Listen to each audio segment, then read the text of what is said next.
Genesis 16.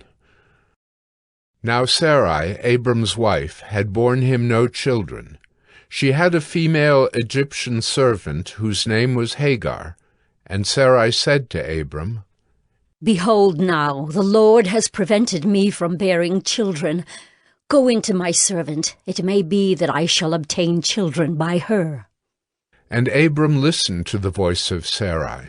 So after Abram had lived 10 years in the land of Canaan, Sarai, Abram's wife, took Hagar the Egyptian her servant, and gave her to Abram her husband as a wife.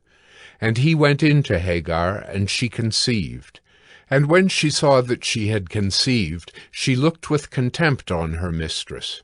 And Sarai said to Abram, May the wrong done to me be on you.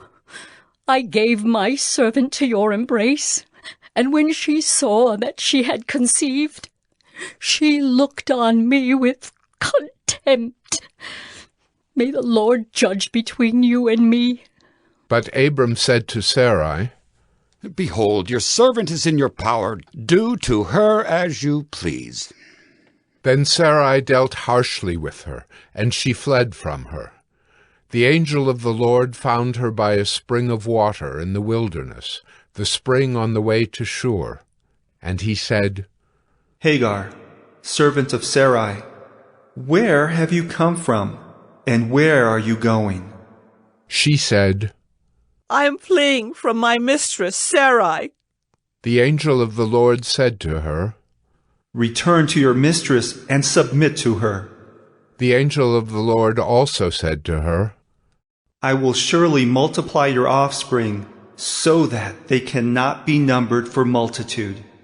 And the angel of the Lord said to her, Behold, you are pregnant and shall bear a son. You shall call his name Ishmael, because the Lord has listened to your affliction. He shall be a wild donkey of a man, his hand against everyone, and everyone's hand against him. And he shall dwell over against all his kinsmen. So she called the name of the Lord, who spoke to her. You are a God of seeing.